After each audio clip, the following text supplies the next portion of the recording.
We're good. Hey guys. Okay. It's Saturday, November 14th, and it's Amy's birthday. So everybody say happy birthday, Amy. Woo! She's officially older than last year. 41. That's intense. Okay. So I shouldn't say that. There's probably people on here 60, 70. Listen, you're as old as you feel you are, right? So I know that Amy feels younger than she did many, many years ago. Okay, so today we're going to talk about something that has blown my mind. And by the way, if you didn't get peppermint mocha Shakeology, I'm sorry. It's amazing. It's truly amazing. It's my favorite flavor ever, and you should probably make sure you're on it next year. I mean, like trigger happy with that clicking finger to purchase as soon as it gets out because it sells out right away. Okay, so I started listening to a book. Honestly, I saw it a while ago. I saw it, and then I saw Shalene post it on her top list for the year, and I was like, oh my gosh, I know I've seen that book before. Let me start listening to it. And it was blowing my mind. And it's called Tiny Habits. Let me show you. Tiny Habits. This is just the PDF printout that goes with the Audible.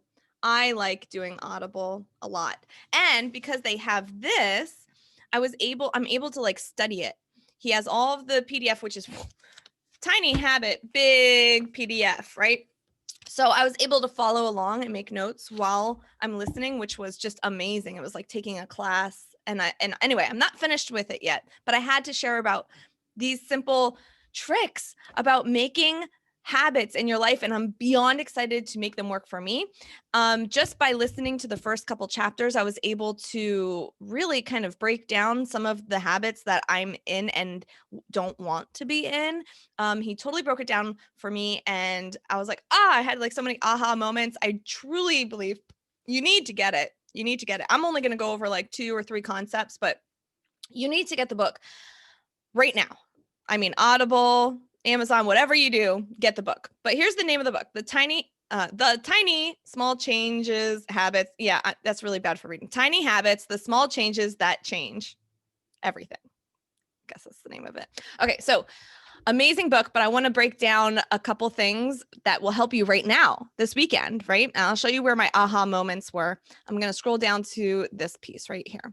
Okay, so if you don't have a pen and paper, you might want to grab one, because this you'll be able to break down some things that you've had already going on. You'll be able to use this today and this weekend, but I still recommend you getting the book because the amount of content and information in this book is just amazing.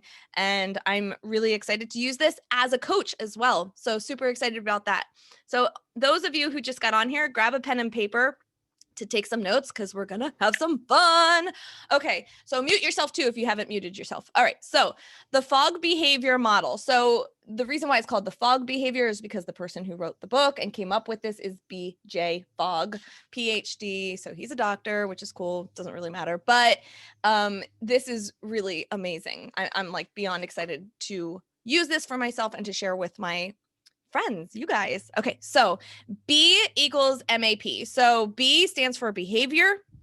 Behavior happens when there's motivation, ability, and prompt in the right package, right?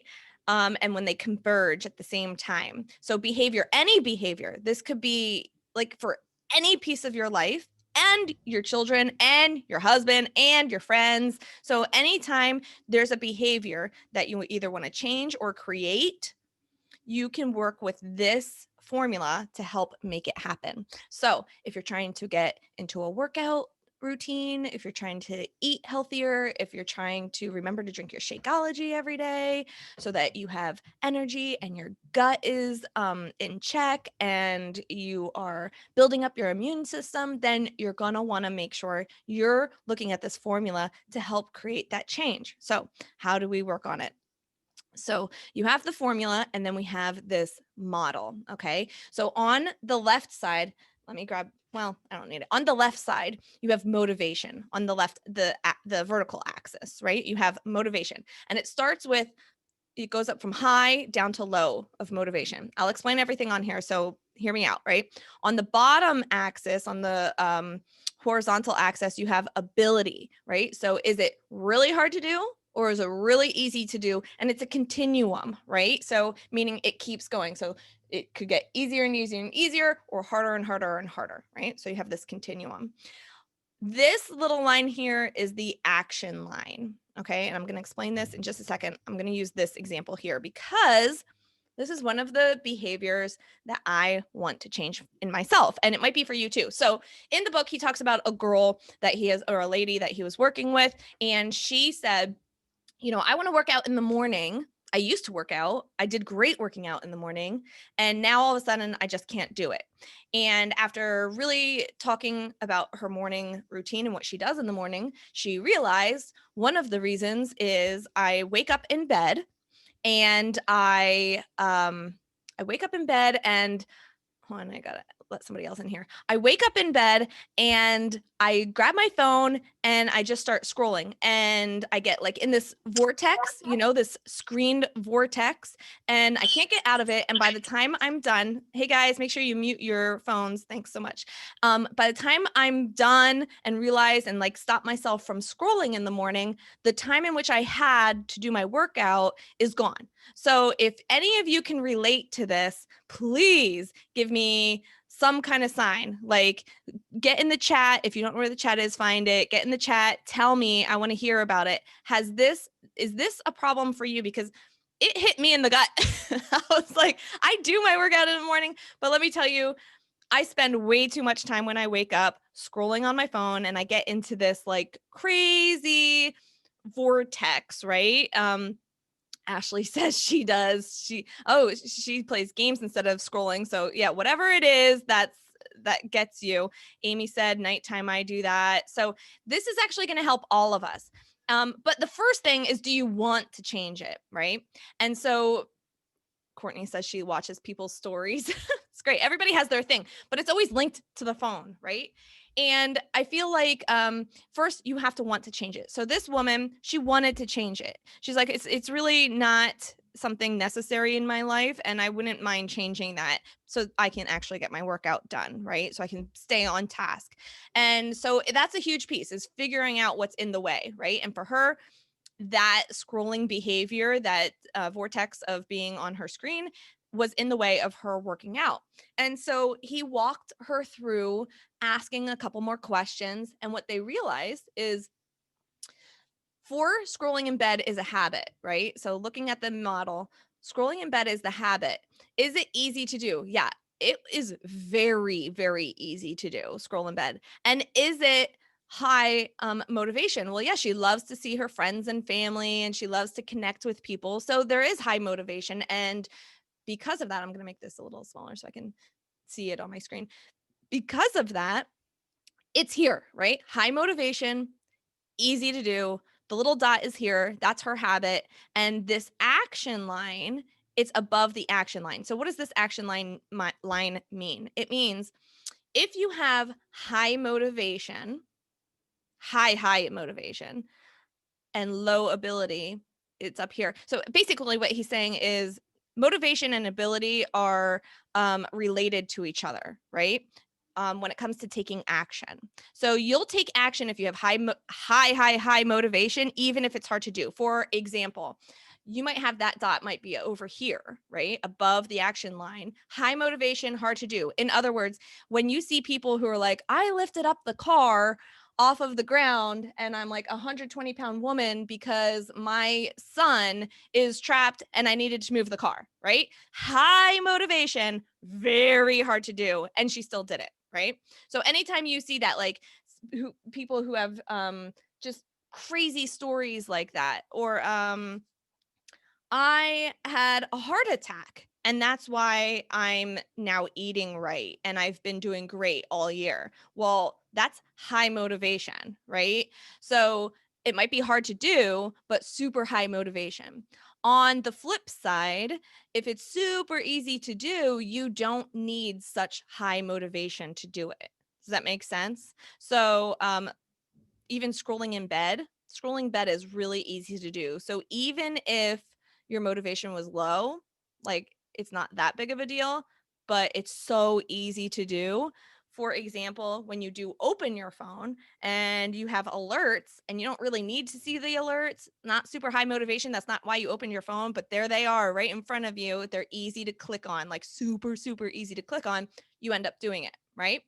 On the flip side, if it's really hard to do, but the motivation's not high, you're not going to do it. So another example he gave was the author, was on a treadmill in the gym, and he got a text message while he was on the treadmill, and it was from Red Cross, and the Red Cross wanted him to donate money. Now here's the thing: if the Red Cross sent him this text message, which the text message is a prompt, which we'll go over that in a second, because remember the behavior model is B equals MAP. P is prompt. So the text message was his prompt, and it asked him from Red Cross, can you donate, right? If it weren't for the fact, like if they said, you need to put in your credit card information right here, and his wallet was in the car while he was on the treadmill, that would have been hard to do for him. I mean, it doesn't sound hard, but it's not super easy. He'd have to get off the treadmill, walk outside, get his wallet, stop his workout, get the wallet, get the credit card, input the info, and then come back in and complete his workout, right? But it wasn't like that for him. They said they knew that they could do it a little differently. So they just said, reply to this text. And so he just replied, and they sent him, I don't remember how they did it, but maybe they sent him an email or something with a bill, right? So whatever it was super easy for him to do while he was on the treadmill. So during his workout at the gym, he donated to the Red Cross. Why? Because they made it super easy for him to do. And on top of that, they just had an earthquake.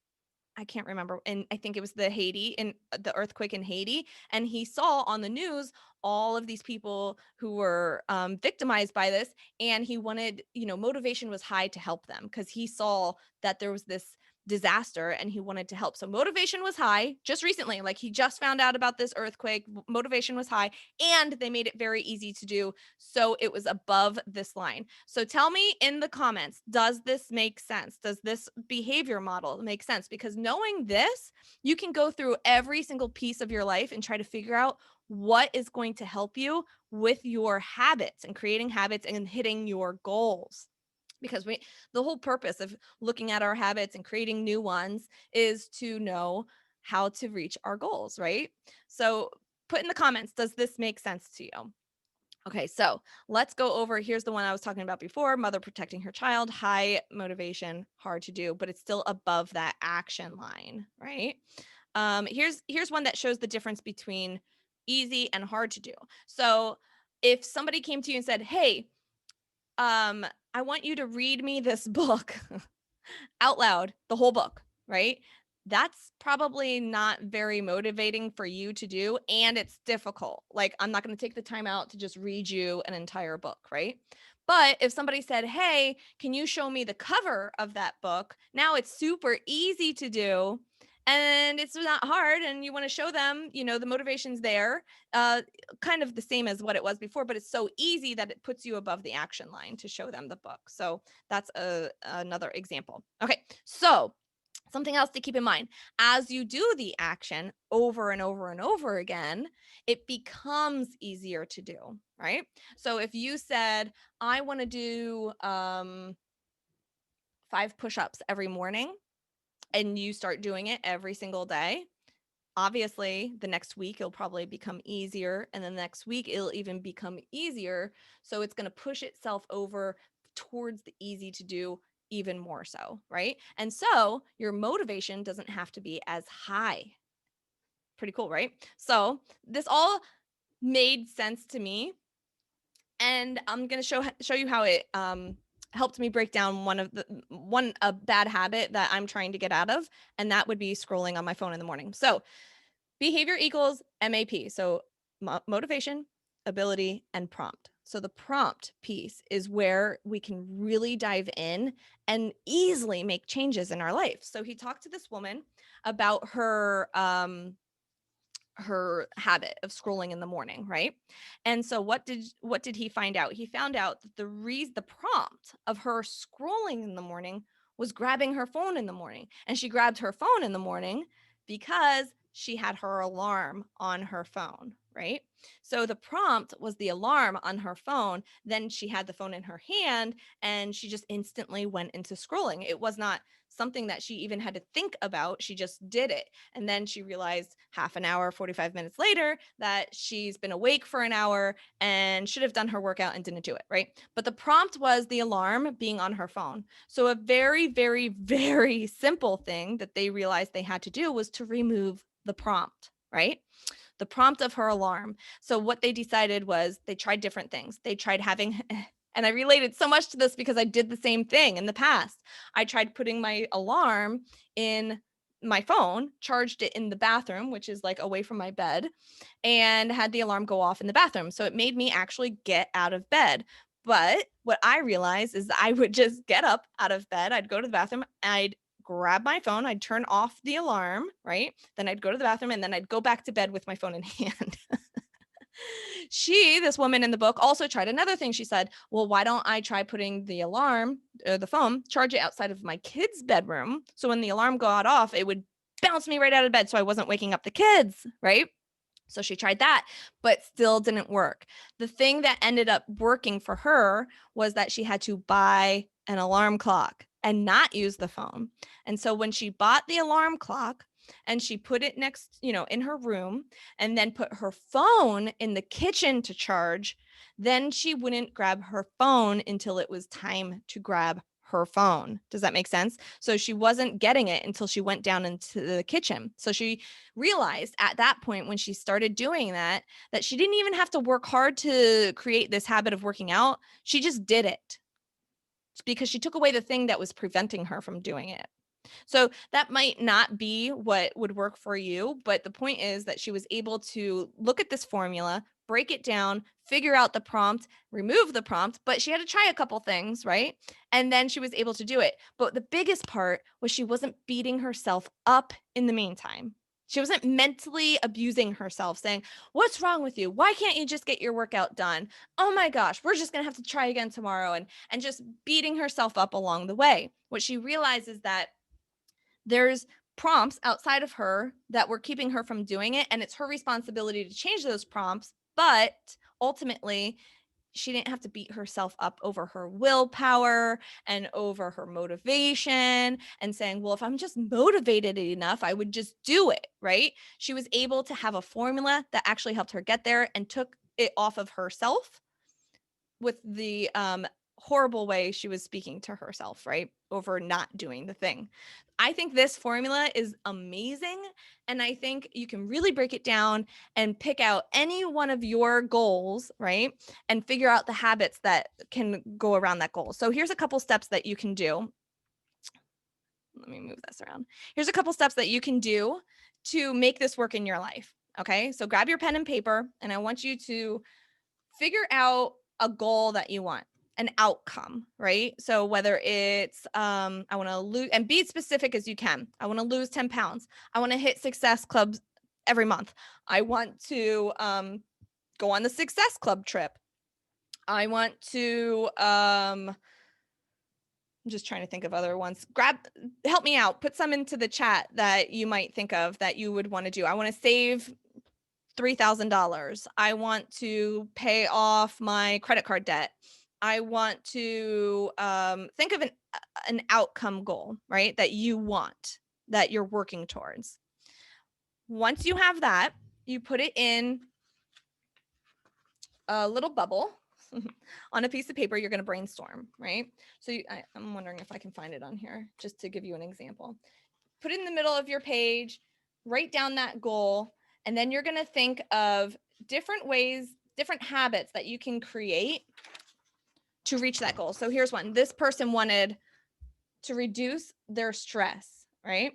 So they thought of all different behaviors that they could do around beating the stress in their life. So maybe I think they said taking the dog out for a walk every day. I think they said just a couple different things. Maybe meditating, maybe doing a workout in the morning, all different habits that you can do to hit your goal, right? That you can create, that you need to stop, things that you only have one thing to do that would help you get there, like a one-time thing, or all habits, right? So pay for healthcare. That's one. That's a great one to put in the middle, right? So Patty, instead of saying just pay for healthcare, maybe you put the actual amount of money that you need every month. That would be a little bit more specific, so you know what the outcome actually needs to be to do that, right? So you got your goal, your aspiration, and then you're going to figure out, just brainstorm for like 10 minutes, all the habits that you can create that would help you reach that goal. Okay. Once you do that, so that's step number one. Once you do that, you're going to go through and ask yourself one question. You're going to star the ones, like put a little star next to the ones that make the highest impact, the ones that you know are going to be super effective to reaching your goal. Okay. This is an amazing formula. I'm loving this, right? So you star the ones that are going to make the biggest impact on your goal. Go around, ask yourself which ones are going to make the biggest impact, which ones are going to be the most effective, and you put a star next to all of them. Okay. That's the first question. The second question you're going to ask is, this is important: will I do this?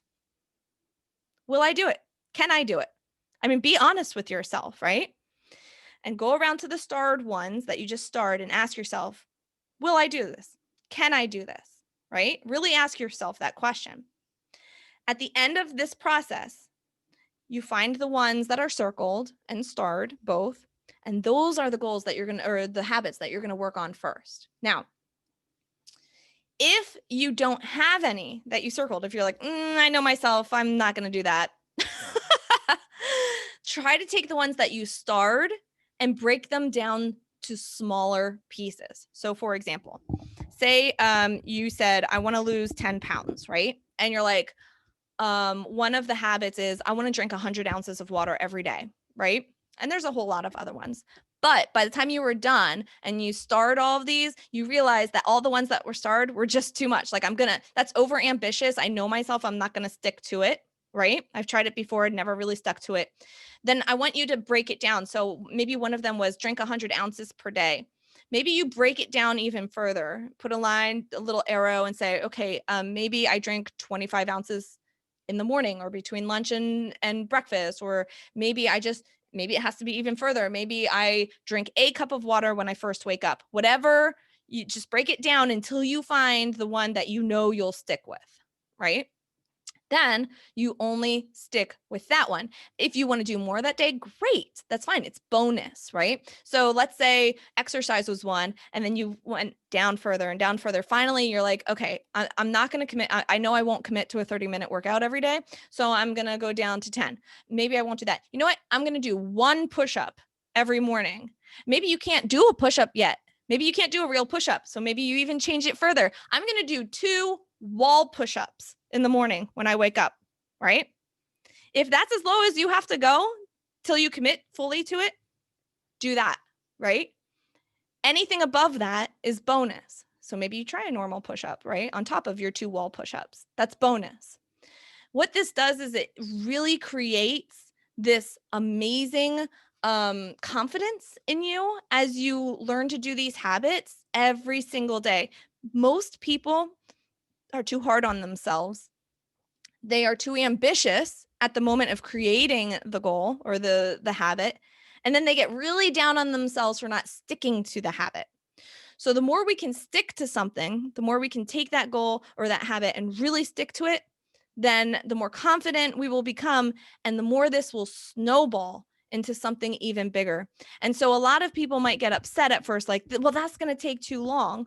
Well, will it take too long if you're not going to stick to it anyway? Do you know what I mean? Like, if you start smaller and you actually stick to it and you increase it over time, you'll get more done in a year than you've gotten done in the last 5 years because you started the year with such high ambitious goals, right? So if you start with a big vision in mind, but start with these teeny baby steps to get there, your goals are going to become reality much faster than if you start with these big ambitions and then you only stick with it for a couple of days and then you fall off and beat yourself up. I hope that makes sense. So I'm really excited about this. As soon as I read this book, and I highly recommend going to read it because there's so many more examples, so many more tips. You'll get so much out of it. I just reading it for a couple hours, I already bought an alarm clock with a sound machine on it, because for me, what I realized for two things in the morning, I use a sound machine at night and it's on my phone. I use my alarm and it's on my phone. So in the morning when I wake up, it's all right there and I have to touch my phone and look at it. Then part of my morning routine that I would love to stick with, right, is reading the Bible in the morning and reading one chapter of the Bible in the morning. Well, I read it on my phone. So what happens is I open up my phone to get into the Bible app and I end up reading like 5 political blog posts or reading text messages or answering a message on Facebook before I ever open the Bible app, which should only take me a couple minutes, but it ends up becoming like a half-hour routine. And so my morning routine ends up stretching out way longer than it ever needs to be because I keep picking up my phone. So the answer for me, and I'm so excited to do this. My alarm clock comes today. I got an alarm clock with a sound machine on it, right? So I don't need my phone. And I decided, oh, that's so silly. I'm just going to put my study Bible, my actual study Bible, where I read in the morning with my other little book there, stacked together. Do not need my phone, right? I won't touch my phone until I'm done with those things. And I'll highlight whatever I want and take a picture of it later to share on social media when I'm done reading it, right? So those are my action plans. And that's just the beginning. This is just such an amazing formula. By the way, the other steps that he explains in the book is clarify the aspiration or the goal, right? Explore the behavior options, match with specific behaviors, start tiny, find a good prompt, celebrate success, and then troubleshoot, iterate, and expand. So here's the deal. The book really goes into details on these. And so you'll be able by the end of the book to really break down the habits that you want and the ones that you want to stop, or the behaviors that you want to start and the behaviors you want to stop in a short period of time. It literally took 10 minutes for me to jot out a goal, the behaviors, and figure out which ones would match me personally. And that's what I love about this. It really gives you the formula to figure out what would work best for the individual. So I highly recommend. Let me know if you're going to get the book. I'm really super psyched. It's probably going to be our next book in my group. Right now we're reading The Happiness Advantage together. This is going to be the one that we read next, and I'm super excited about it. So if you want to know more about our book club, let me know. You can definitely hop on with us. I think I posted it in Destiny United. So if you're in that group, if not, ask your coach if you're not linked up to me. And for sure, you can get into our book club. Every other week we meet Sunday night on a Zoom and we discuss what we were supposed to read up until that date. All right. Love you guys. I'll talk to you later. Have an awesome weekend. See ya.